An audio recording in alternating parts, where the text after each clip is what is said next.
Assalamualaikum warahmatullahi wabarakatuh. Eh, Kali ini saya akan menjelaskan analisis sensitivitas, yaitu analisis pasca optimal. Artinya kita sudah punya solusi optimal, kemudian kita melakukan perubahan-perubahan pada parameternya. Sebenarnya ini sudah kita pelajari ketika kita membahas atau menyelesaikan model program linear dengan grafik, tapi cuma ada dua itu ya, yaitu merubah koefisien di fungsi tujuan dan merubah ruas kanan di kendala. Dan juga ketika kita bekerja dengan metode simplex yang primal itu ya. Yang sekarang ini kita melakukan analisis pasca optimalitas ini untuk beberapa hal yang merubah optimalitas maupun yang merubah kelayaan dari solusinya. Oke, dan nanti kita bisa menggunakan metode simplex yang direvisi maupun kita gunakan metode simplex yang tabel itu ya. Baik, mungkin bisa simplex dual, bisa juga simplex dua fase, tergantung dari persoalannya. Oke. Jadi ini ya solusi optimal kita sudah punya, kemudian kita akan mengubah parameter pada model program linearnya. Nanti akan muncul pertanyaan, apakah solusi optimal berubah? Nah, itu pertanyaannya. Kalau iya, berarti kita akan mencari optimal lagi. Artinya, solusi optimal berubah itu bisa bermakna dia menjadi tidak optimal gitu ya. Oke, kalau memang berubah, kita akan menentukan solusi optimal yang baru. Nah, apa kita mulai dari awal lagi, atau kita hanya meneruskan saja yang sudah kita punya itu ya, kita teruskan. Nah, tentu lebih baik kita tidak dari awal, karena kalau dari awal ya tidak kelihatan analisis sensitivitasnya ya, karena itu cuma merubah persoalan saja. Nah, kalau tidak dari awal, maka mungkin akan kelihatan analisis sensitivitasnya dan juga mungkin lebih sedikit perhitungannya gitu ya. Jadi kita akan menyelesaikan dengan meneruskan tabel yang sudah optimal sehingga perhitungan akan lebih sedikit lagi untuk menentukan solusi optimal yang. Jadi dengan perhitungan tambahan akan didapat solusi optimal yang baru. Nah, ini persoalannya adalah kalau tabelnya tidak optimal, bagaimana ya kita pakai simplex primal sehingga dapat diperoleh solusi yang optimal karena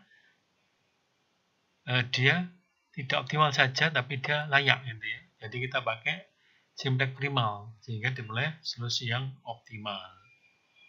Kalau ternyata dia tidak layak, maka simplex primal nggak bisa dipakai, maka kita pakai simplex dual. Kemudian kita selesaikan sampai dia menjadi layak gitu ya. Nah, kalau terjadi tidak optimal dan tidak layak bagaimana? Nah, kalau terjadi kondisi seperti ini, tidak layak dan tidak optimal, maka yang pertama kita gunakan simplex primal dulu. Sehingga kita punya solusi yang optimal tapi belum layak gitu ya. Kemudian baru kita gunakan simplex dual. Yang dia optimal dan belum layak bisa diubah ke yang layak gitu ya. Ini adalah proses yang dilakukan ketika kita melakukan analisis sensitivitas. Optimalitas dibangun oleh beberapa hal. Yang pertama, perubahan koefisien fungsi tujuan. Jadi dengan merubah koefisien fungsi tujuan, maka optimalitas bisa terganggu. Maksudnya, persoalan bisa menjadi belum optimal ya, ketika koefisien fungsi tujuan kita ubah. Kemudian bisa terjadi perubahan koefisien kendala yaitu AI untuk variabel non basis. Jadi koefisien di kendala untuk variabel non basis itu kita ubah juga akan mempengaruhi optimalitas. Kemudian penambahan variabel baru. Dengan menambah variabel baru, itu juga berpengaruh terhadap optimalitas. Karena bisa saja menjadi dia belum optimal, gitu ya. Penambahan variabel baru. Oke. Selanjutnya, perubahan yang akan mempengaruhi kelayaan dari solusinya.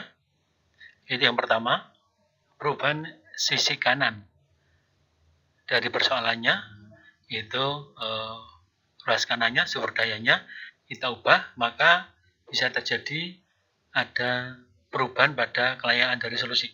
Tapi optimal masih tetap. Jadi optimalitas tidak berubah ketika ruas kanan kita ubah. Oke. Kemudian yang kedua adalah penambahan kendala baru. Dengan penambahan kendala baru ini bisa saja terjadi bahwa solusinya memenuhi kendala baru sehingga selesai, nggak ada perubahan apa-apa. Yang kedua, bisa terjadi bahwa solusinya tidak memenuhi kendala baru. Karena itu, maka kita menggunakan metode Simtek dual. Karena dia sudah optimal tapi belum layak. Sehingga kita gunakan metode Simtek dual.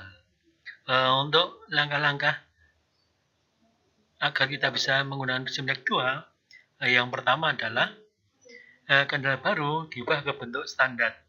Artinya, ya kita tambahi dengan variabel yang dibutuhkan ketika persiapan Simtek. Kemudian yang kedua, pada kendala baru, variabel basisnya ini kita ganti, kita substitusi dengan variabel non basisnya.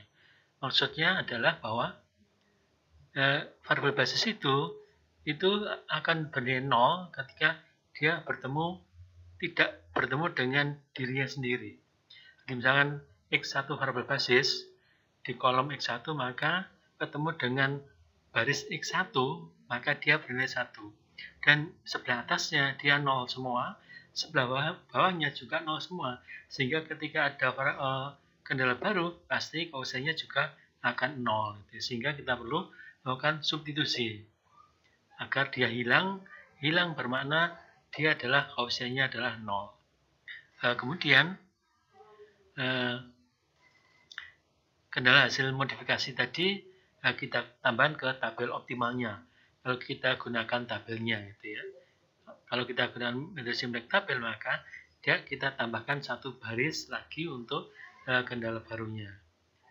Sehingga kita siap melakukan proses untuk metode Simtek sehingga diperoleh solusi yang layak. Oke, ini adalah contohnya dari masalah ready mix. Itu maksimalkan Z sama dengan 3x1 plus 2x2 dengan syarat x1 plus 2x2 kurang dari 6 dan seterusnya, gitu ya. Kemudian ini adalah tabel optimalnya dan Z sama dengan 38/3, x2 4/3, x1 10/3, S3 3 dan S4-nya 2/3. Nah, ini adalah tabel optimalnya. Mengapa kita perlu tabel optimal? Tabel optimal kita perlukan karena kita akan melakukan analisis sensitivitas. Analisis sensitivitas itu dilakukan ketika kita sudah punya solusi optimal. Kemudian kita akan merubah beberapa parameter yang mungkin untuk diubah, yang akan mempengaruhi optimalitas maupun kelayakannya dari solusinya.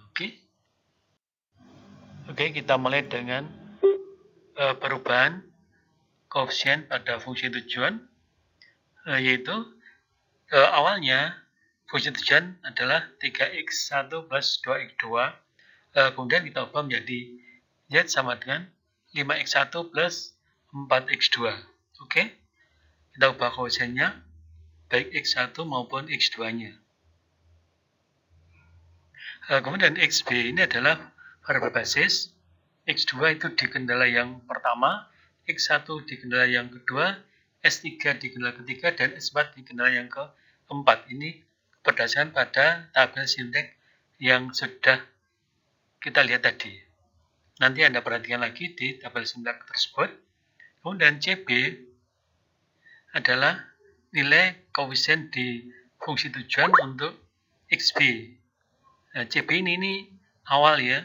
Jadi kalau Z sama dengan 3x1 plus 2x2 plus 0s1 plus 0s2 plus 0s3 plus 0s4, maka otomatis koefisiennya adalah 2, 3, dan seterusnya. Tetapi kalau sudah kita ubah menjadi 5x1 plus 4x2, maka koefisiennya adalah 4, 5, untuk S3 0, S4 juga 0. Oke. Ini adalah rumus untuk uji optimalitas, yaitu CB B inverse min C2. Ini untuk rumus uji optimalitas. Ini untuk S1 dan S2.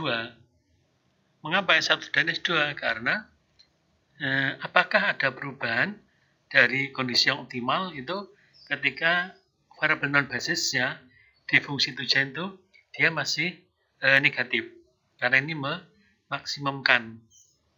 Oke. C1 adalah awal, yaitu X1 dan X2, sehingga C1 adalah 5 dan 4. Oke. C2-nya adalah slack 1, 2, 3, 4 itu, sehingga dia adalah 0, 0, 0, 0 itu ya. Oke. Kemudian kita punya B inverse, itu kita sudah punya di tabel yang optimal tadi ya. Di bawahnya slack 1, slack 2, slack 3, dan slack 4 itu adalah B inverse-nya. Oke, sehingga kita hitung di sini CB-nya 4500, kemudian B inverse-nya itu, kemudian C2-nya 00 itu ya. Untuk yang asterik itu tidak kita hitung, sehingga kita beri dia tanda bintang. Tidak kita hitung karena dia variabel basis, otomatis dia akan 0 hasilnya. Ini hasilnya adalah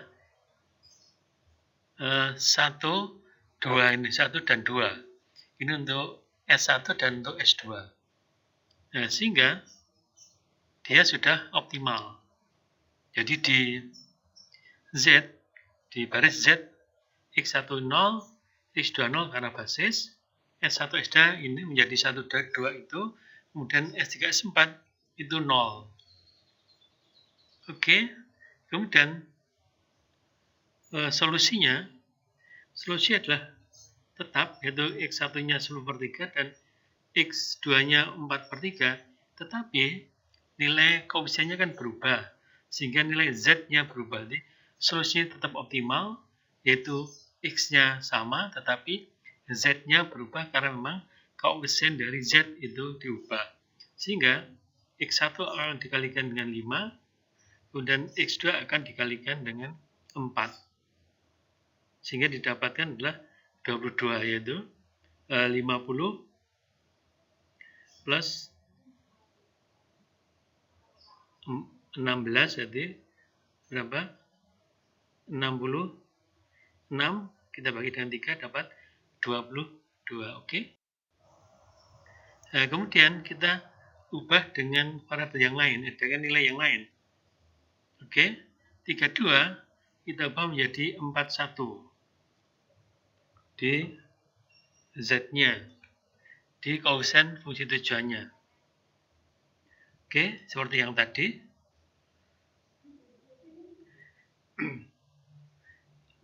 CB-nya otomatis berubah karena 32 menjadi 41.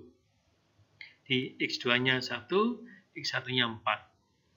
B inverse tidak berubah. Kemudian C2-nya juga seperti yang tadi.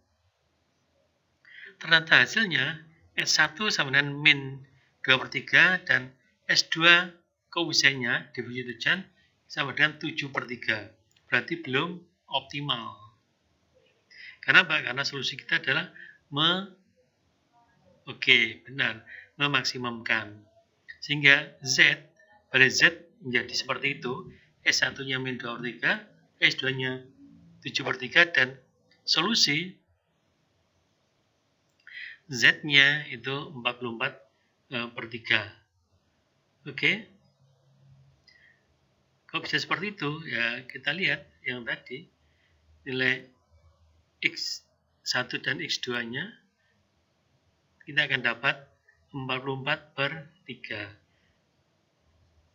Yaitu 10/3 berarti 40/3 tambah dengan 4/3, jadi 44/3. Oke.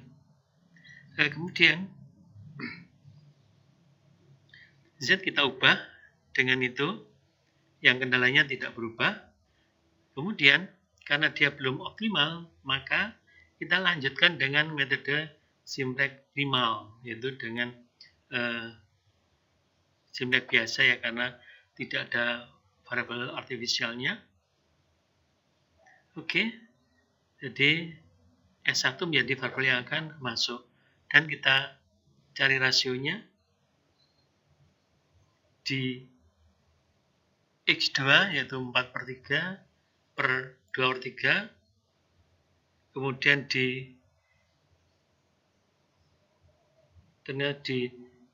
yang lainnya ternyata negatif semua, berarti tidak bisa menjadi pembagi, sehingga hanya satu saja, yaitu X2 akan menjadi variabel keluar, dengan S1 menjadi variabel masuk.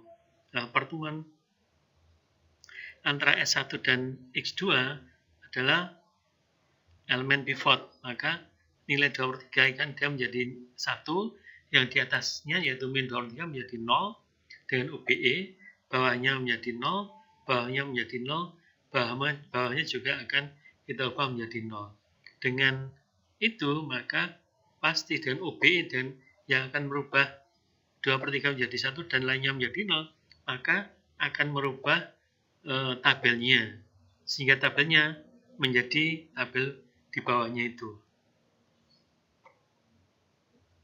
Oke, di tabel di bawahnya variabel non basisnya adalah X2 dan S2. Dan ternyata dua-duanya sudah bernilai negatif positif koefisiennya di fungsi tujuan, sehingga dia sudah optimal. Dengan solusinya S1-nya 2, X1-nya 4, S3-nya 5, S4-nya 2, dengan Z sama dengan 16. Oke, berikutnya perubahan koefisien kendala AI pada variabel non basis.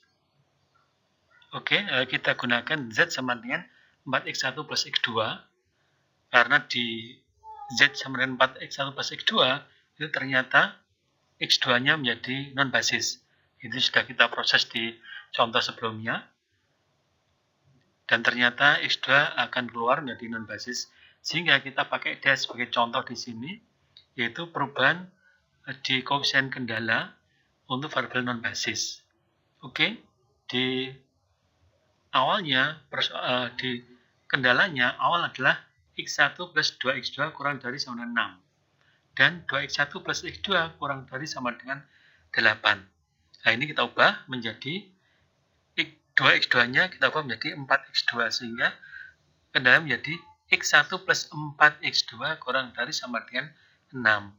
Dan juga untuk kendala berikutnya, x2 kita ganti dengan 3x2, sehingga kendala menjadi 2x1 plus 3x2 kurang dari sama dengan 8. Oke, karena ini berkaitan dengan pengaruh optimalitasnya, maka kita lakukan uji optimalitasnya dengan rumus berikut, yaitu CB B inverse A min C1.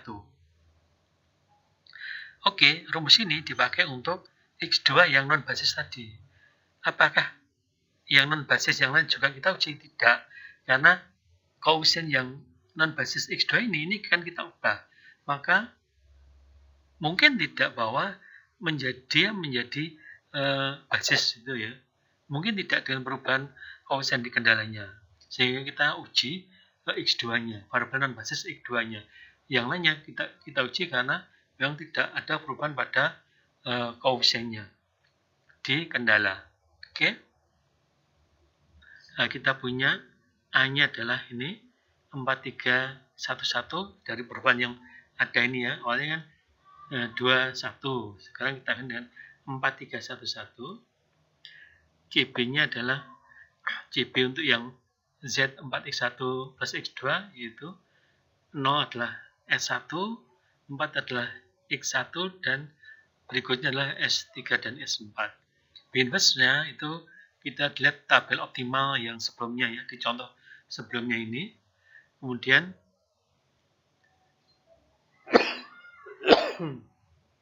A-nya diambil di atas itu.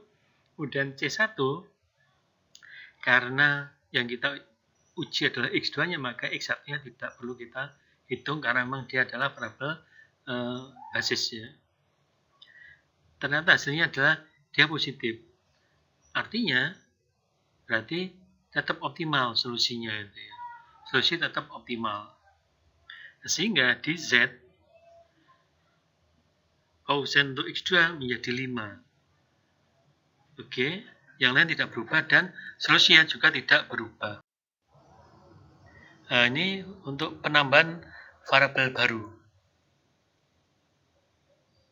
Nah, misalkan saja kita tambahkan di persoalan awal, yaitu Z sama 3x1 plus 2x2, itu kita tambahkan dengan 3/2x3 di fungsi tujuan, kemudian di kendala 1, 3/4x3, kendala 2, 3/4x3, dan kendala 3, min x3. Oke? Nah, berarti karena ini penambahan variabel baru, kita cek, kita uji optimalitas di variabel baru ini, karena siapa tahu variabel baru akan memperbagi fungsi tujuan. Berarti kalau bisa memperbagi berarti belum optimal, maka kita pakai uji optimalitas yaitu CB B inverse A min C1. A-nya adalah untuk X3 tadi yaitu 3/4, 3/4, min 1 dan 0 karena di kendala keempat tidak ada X3-nya. Ini rumusnya CB adalah ini yang optimal awal tadi ya, yang itu yaitu 3x1 plus 2x2 itu ya. Ini adalah CB-nya 2300 yaitu X2, X1, S3 dan S4. Inverse-nya adalah di tabel yang optimal awal itu ya, di contoh awal itu B inverse-nya, kemudian A-nya adalah di atas itu, C1-nya adalah karena X1 dan X2-nya itu variabel basis, maka tidak kita hitung, yang kita hitung adalah X3-nya yang baru. Setelah kita hitung ternyata hasilnya ada min 1/4, sehingga penambahan variabel baru X3 itu dengan koefisien yang telah dituliskan sebelumnya, maka ternyata belum optimal.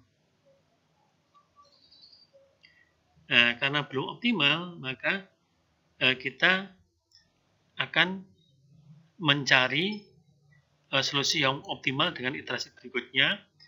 Tetapi sebelumnya kita akan, karena belum optimal, maka kita akan melakukan proses yaitu di A, jadi di kolom variabel X3, kalau di tabel awal pastinya 3/4,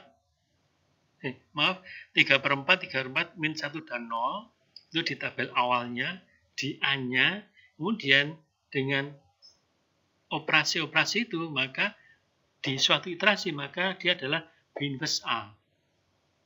Oke, seperti rumus di metode Simplek yang direvisi itu ya, bahwa di kolom variabel keputusan itu, dia adalah B inverse A untuk suatu iterasi, sehingga agar kita tahu kolom pivot yang terakhir di kolom X3, maka kita pakai rumus B inverse A itu. Oke, karena belum optimal, maka kita pakai Simplek primal atau direvisi, silahkan. Kalau kita pakai tabel seperti ini, jadi X3-nya dengan koefisien di Z-nya adalah min 1/4 dan sudah kita hitung tadi. Kemudian di bawah X3 itu 1/4, min 1, dan min 1/4 kita peroleh dari B inverse A tadi. Oke, ini adalah hasilnya. Karena kita cuma menambah variabel baru.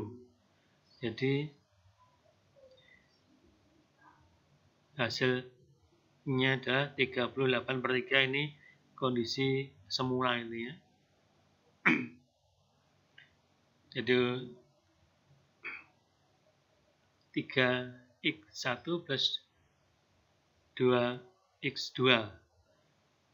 Oke, kemudian variabel masuk adalah x3, otomatis karena dia negatif.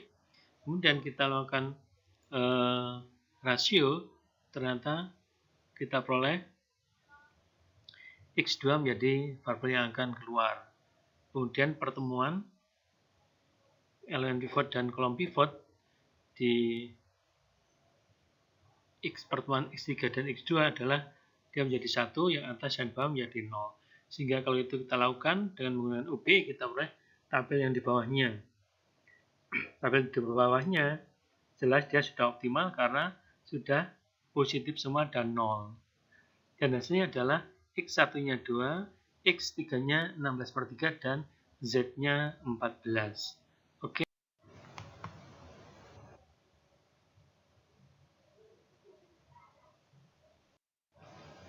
Oke, berikutnya kita ubah ruas kanannya.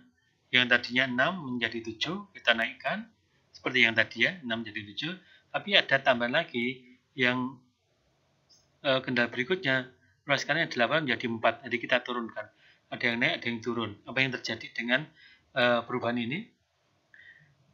Variabel basisnya adalah X2, X1, S3, dan S4. Ini persoalan semula ini ya, awal. Dengan ini adalah, berikutnya adalah B inverse-nya. Kemudian B-nya tadinya 6812 menjadi 7412. Ketika kita kalikan, kita uji kelayakannya, ruas kanannya ada nggak yang negatif? Ternyata setelah kita kalikan, terdapat 2 nilai negatif di ruas kanan.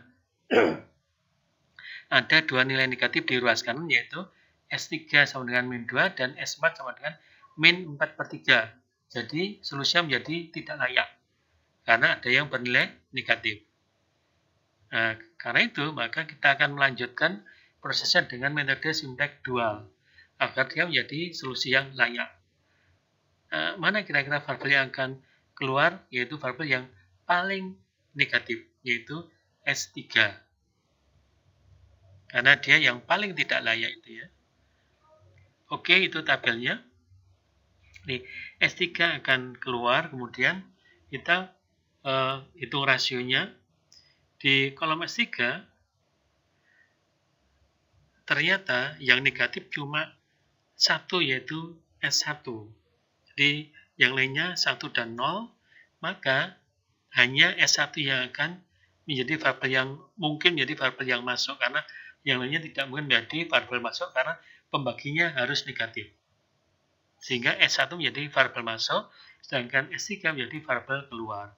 Pertemuan S1 dan S3 adalah pertemuan kolom pivot dan baris pivot adalah elemen pivot, yaitu saya beri warna merah itu adalah elemen pivot. Maka dia harus menjadi 1, di atasnya yaitu min 1/3, 2/3, 1/3 harus menjadi 0, dan di bawahnya min 2/3 harus menjadi 0 dengan operasi baris elementer.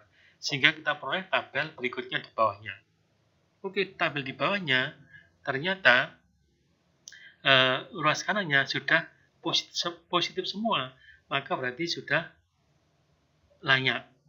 Apakah sudah optimal? Pergantian atau perubahan ruas kanan cuma mempengaruhi kelayakan saja. Sehingga kalau Anda lihat di Z, dia positif semua dan 0. Berarti dia sudah optimal. Dan juga ketika kita lakukan iterasi dengan metode simplex dual, koefisien di Z juga positif semua dan 0. Jadi dia sudah optimal, tapi yang tadi belum layak, ya ini sudah layak. Sehingga solusinya adalah X2-nya 2, X1-nya 1 dan Z-nya bernilai 7. Oke? Oke, selanjutnya perubahan yang mempengaruhi kelayaan yaitu penambahan kendala baru. Ini contohnya, misalnya saja kita tambah kendala barunya adalah X1 kurang dari 3. Ini kendala barunya. Kendala baru bisa saja terdiri dari 2 variabel, bisa terserah. Jadi kendala baru itu terserah. Nanti kita cek. Kalau ada 2 variabel ya kita cek dua-duanya, kita masukkan hasilnya bagaimana gitu ya. Kita lihat ini. X1 kurang dari sama dengan 3. Ternyata solusi kita adalah X1 sama dengan 10/3. Otomatis kan X1 lebih dari 3. Tapi kendala barunya X1 kurang dari sama dengan 3 sehingga tidak memenuhi syarat atau tidak layak. Karena itu kita lakukan proses berikutnya, yaitu kita bawa ke bentuk bakunya X1 plus karena dia kurang dari, maka kita tambah dengan slack sama dengan 5. Karena X1 adalah basis dan solusi, maka kita substitusi. Nah, kita substitusi X1 dengan yang ada pada tabel optimal, yaitu di ini ya, kendala yang diwakili oleh X1, yaitu kendala yang kedua. Maka di tabel optimal, ini adalah ada di tabel optimal X1 min sepertiga S1 plus 2/3 S2 sama dengan 10/3. Kemudian kita bawa yang lainnya ke ruas kanan sehingga X1 sama dengan 10/3 plus 1/3 S1 min 2/3 S2.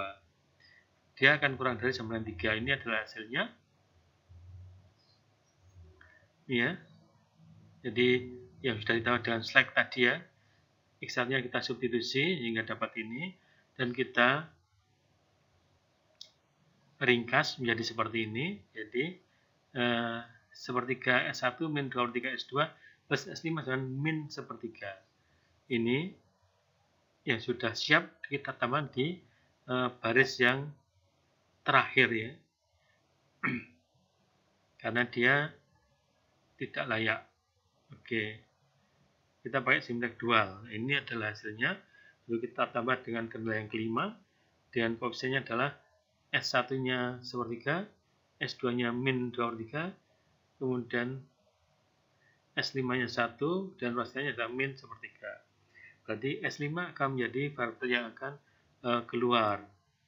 Karena dia yang negatif nilainya. Dan kalau lihat dari pembaginya di baris pivot yang bernilai negatif cuma S2. Maka S2 menjadi variabel yang akan masuk. Dan kita seperti biasanya, tempat pertemuannya menjadi 1, yang atasnya menjadi 0 atau bawahnya juga jadi 0 karena cuma ada atasnya ini, berarti atasnya jadi 0 semua dengan UBE. Maka kita peroleh tabel berikutnya.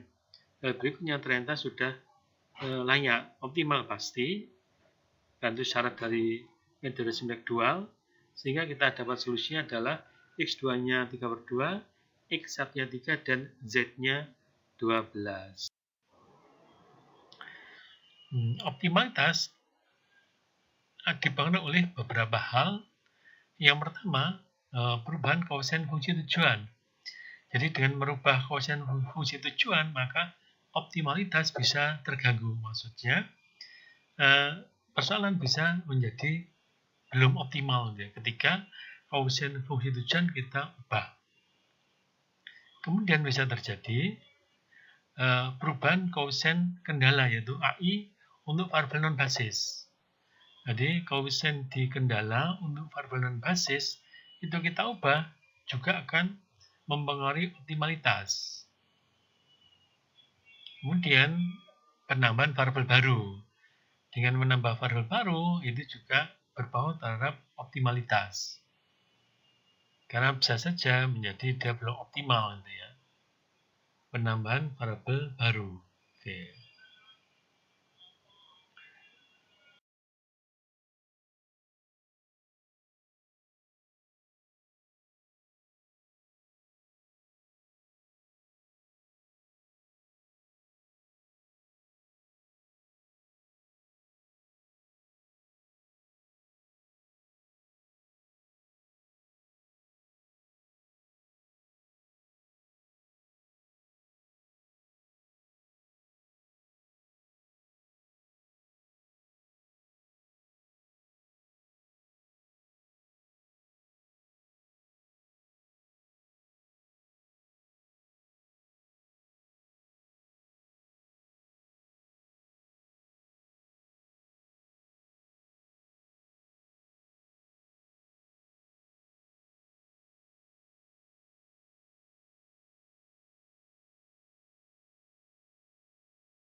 Oke, berikutnya.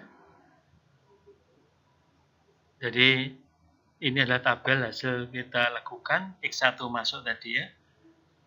Nah, kemudian kita cek lagi di sisi kelayaannya. Nah, maaf, ada kereta api. Jadi di sisi kelayaan kita cek dia optimal. Karena metode Simtek dual itu syaratnya di optimal, maka dia pasti optimal. Cuma dia belum layak. Nah, ini ada dua variabel, S2 itu min 2, S4 itu min 2/3. Berarti S2 menjadi variabel yang akan keluar, karena dia yang paling negatif. Kemudian di baris pivot ternyata yang negatif adalah di S1, sehingga S1 saja yang menjadi kandidat untuk variabel masuknya. Sehingga pertemuan S2 dan S1 menjadi 1, yang lainnya atas bawahnya akan menjadi 0. Sehingga kita punya tabel berikutnya di bawahnya ini. Nah, tabel berikutnya ternyata ruas kanannya sudah positif semua, berarti sudah layak optimal, sudah dijamin. Karena metode Simtek dual itu syaratnya dia optimal, sehingga sudah dijamin dia optimal. Sehingga kita punya solusi X2-nya itu 2, X1-nya 1, yang lainnya S1-nya 2, oke. S3-nya 0, S4-nya 0, S2-nya 0 gitu ya. Dan Z sama dengan 9.